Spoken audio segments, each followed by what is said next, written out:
In today's society, we have a heavy focus on entertainment. Laughing has stood as the backbone of many different societies, but ours seems to have a particular affinity to it. This video will run you through what you need to know about stand-up as a career and what I've learned throughout my research process. Joining me on this informative excursion is professional writer and comedian Jeffrey Golden, who's worked on many projects and has heaps of experience. And he will be interjecting with quotes and information and little sound bites from our interview as we go along. My name is Jeffrey Golden. I'm a writer of multimedias. I've written for video games, comedy, comics, audio fiction, tabletop games. I've worked on properties like Disney Princesses, Sesame Street, Wet Hot American Summer, Now You See Me, and worked for major studios and tiny indie companies. I love writing. I love creating new stuff.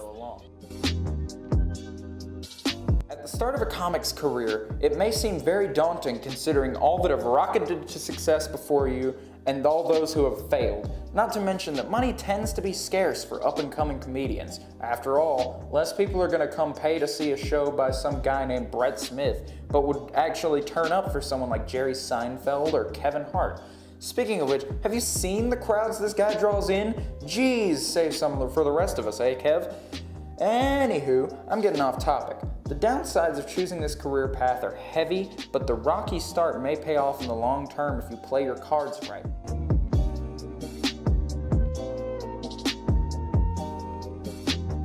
Many people take for granted the skills required to become a comic in the modern day. For the most part, anyone can tell a joke, but not many people can tell enough jokes well enough for somewhere between 10 minutes and an hour at a time.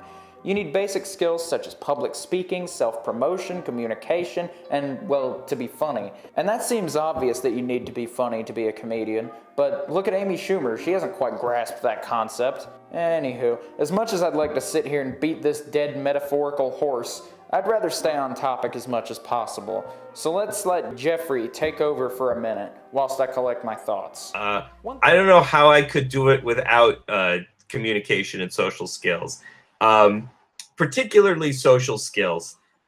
It's just invaluable. I mean, so many jobs I have gotten through networking, either through, friends of friends or at networking events.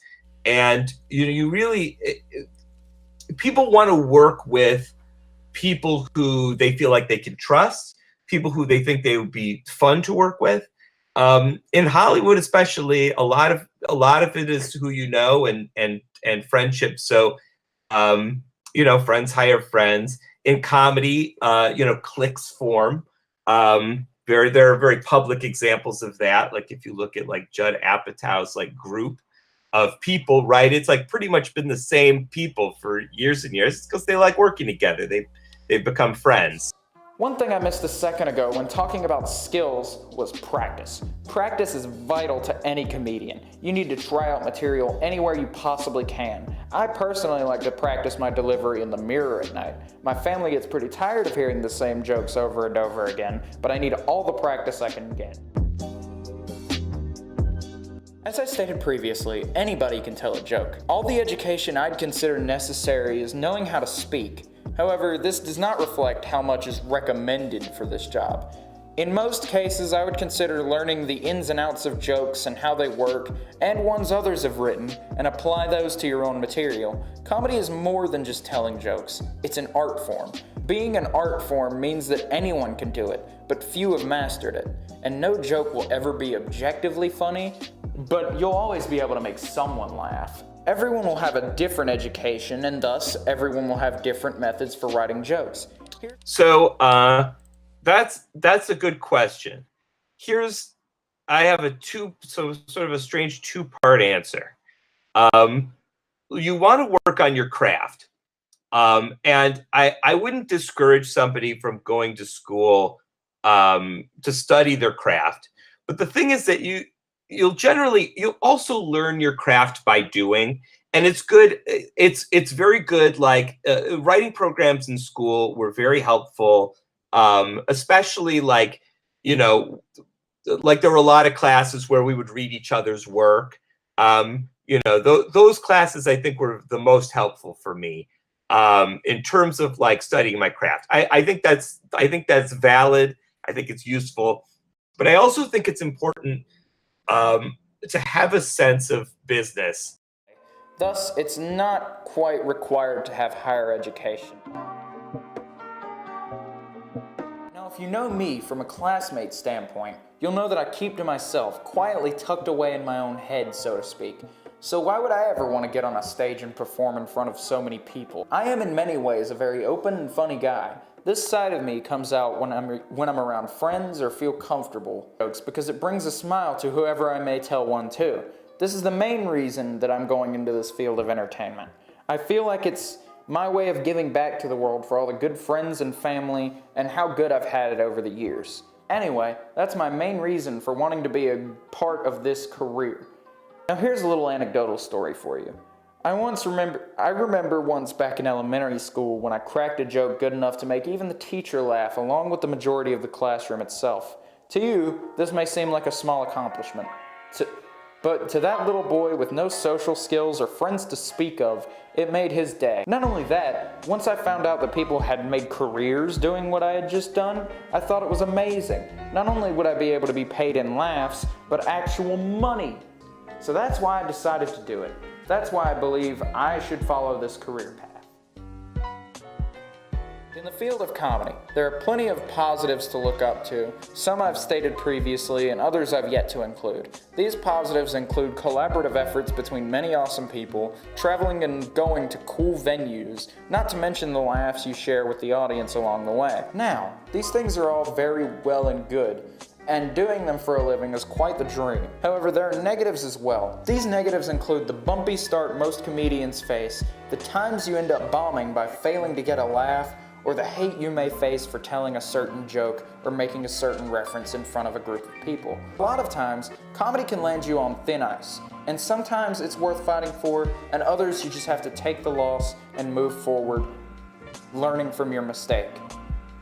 Now, here's Jeffrey to talk about his own personal pros and cons within this line of work. The major pro for me is that I feel like I am fulfilling a life's calling, something that from a very young age, I felt like basically what I'm doing now is what I wanted to do from a very young age. And so the having the opportunity to get to do this work, when I'm writing, when I'm in it and actually doing it, I'm usually having a very good time. I'm usually, it's fun. It's, sometimes it's, it's learning about something. It's the opportunity to get to research something or learn about people, or think about the world in a different way. Sometimes it's about world building and about like constructing a universe and, figuring out how it works. Sometimes it's about thinking about, what's happening today and expressing an opinion on it. And all those things I find fun. The biggest challenges, finding work in general. It's a very hard business to get a foothold in, especially what I do, which is, I've been pretty much working nonstop as a freelancer for 19 years. In very strange fields and in places that people don't often think about with having writers.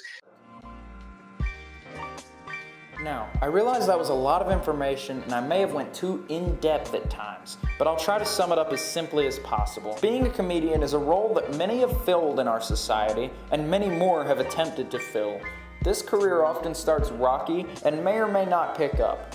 Being a comic isn't necessarily a learned behavior, nor is it natural either. I believe it to be a bit of both. The pay and the hours drastically differ from many other careers. There are many upsides and downsides to choosing this career path. I believe that I can make it in the world of comedy, and so can anyone else with enough dedication to it. Now I will play a finishing clip from the interview with Jeffrey on his own closing statements for those who have paid attention this long. I would say I'll give you the advice that that I was given by a professor of mine who I really liked. And I'll give it to you with an additional caveat. So he would always say, be kind and do good work, and you'll do well.